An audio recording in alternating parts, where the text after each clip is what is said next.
Now, how can you, as a man that's practicing medicines, that took an oath to not harm a human or to do what's right by humans in the name of medicine, how can you say that a man who committed a crime is not a human when a crime got you at that job?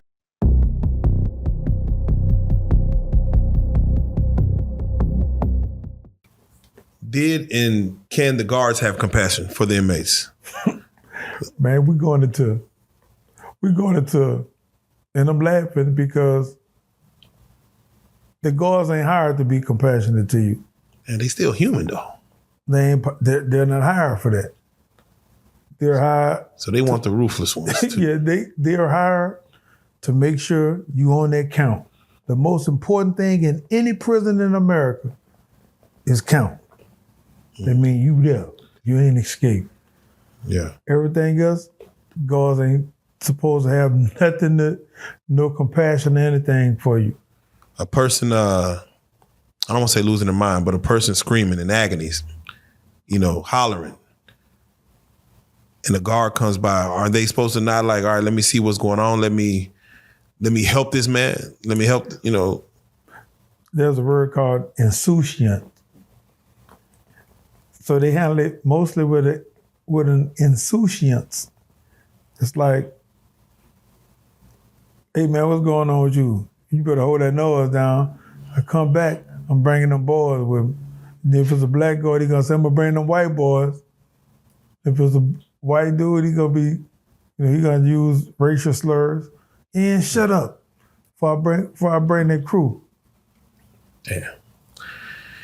There's a movie called 12 Years a Slave, to where a man was mistakenly put into slavery. And for the first few years, he was trying to become free, get back to the north, get back to his family and get back to regular life.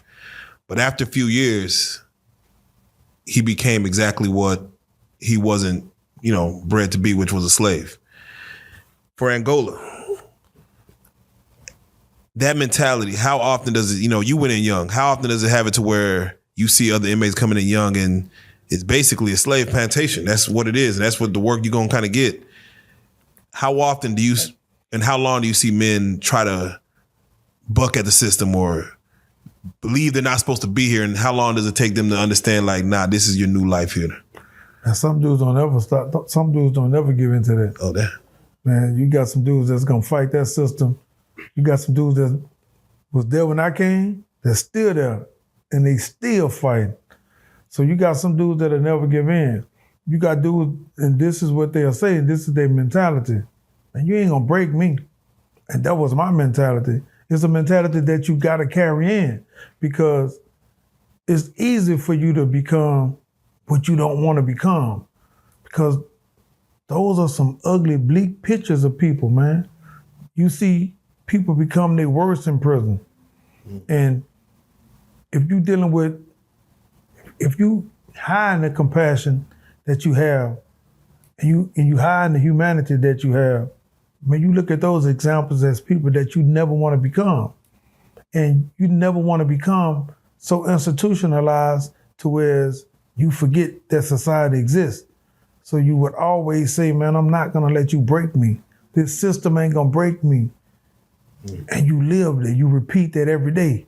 Because if you forget to repeat it one day, you're gonna become that broken person. Yeah.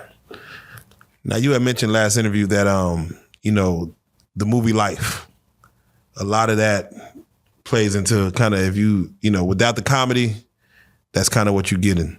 Sure. And I want to kind of hone back in on that because when you look at that movie, you still look at the brotherhoods that were had.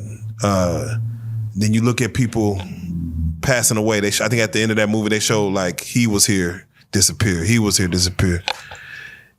Does that happen a lot in there for your 30 years you were there, where you have brotherhoods, y'all in this kind of war together, and then this person passed, this person passed, this person passed, and all of a sudden it looks like a whole new scene. Like, how was that for you as far as the landscape from when you were in your 20s going to on your way out? How was? I think it was hard I think it would always be hard. I mean, we just lost one of our brothers yesterday. Oh man, condolences. Yeah, he had just got out. He didn't last free 90 days. And that he had a bad car wreck and he never recuperated. Oh wow. And so that touches us all still. Because man, we form real bonds in them. Bonds that's unbreakable. Bonds that went beyond prison. And we brought them into society. So like before I came home, the dormitory I was in, man, 13 guys died from COVID. And that affects you. It affects you and it makes you, you turn your anger towards where it's meant to be turned because man, this man-made. Oh man. This ain't us. This our own people turning this against us and making us, we dying because of a disease so that you can get total control of Earth, of America rather. Right. So, it's a hurtful thing when you build those relationships and someone succumbs, and someone passes, especially when someone passed in a way that it could have been avoided. Exactly. Because you got avoidable death.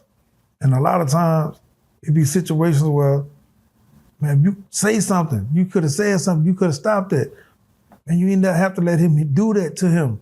You know what I'm saying? So those situations, it's not only hurt and resentment, it's like you want to just hurt this person because you allowed this to happen.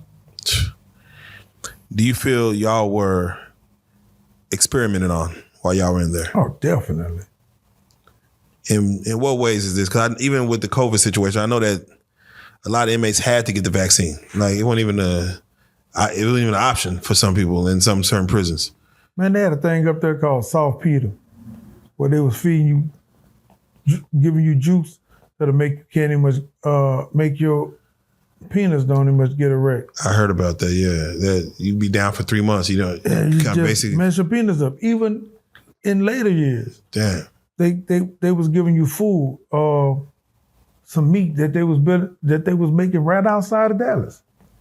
I forgot the name of this meat. Emu. And meat was horrible.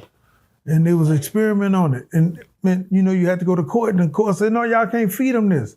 Because it was giving people cancer and stuff. The fact that the courts had to say it lets y'all know, like, damn, y'all was really putting this stuff in us. It was wrong. Yeah, and it was giving you cancer. So every day, if you don't watch it, it's some type of experiment probably be going on, because who cares about the dregs of society? But the dregs of society. So says Winston Churchill isn't the people that's incarcerated. It's actually the guards. That's fair. Because you're a ward of the state, because the state technically owns you while you're serving the sentence. If they did want to try this medicine, this food, or that, without the inmate's consent, how do you look at that? Like, how do you, like, just as, now that you're out, you're free, you're in the world, how do you look at that as far as, just being considered a ward of the state, that the state gets to kind of do what they want with you? Those are criminal actions. Come on. Those are the most vile and the most evilest actions you can place on a person. It's like recently we was in court, and we was in court for a case that we had against the prison system about work, and one of the doctors said they're not humans.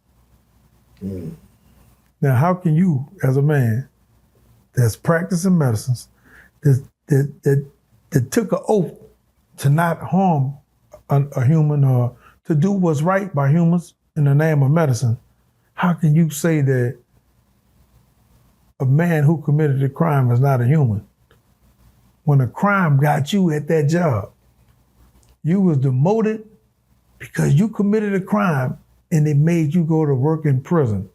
But now you feel like you above the next man because you got a job and this man got sentenced, and that's mostly because of race. But you will say on stand under oath that people in Angola isn't human beings, there's something wrong when society accepts a man saying that.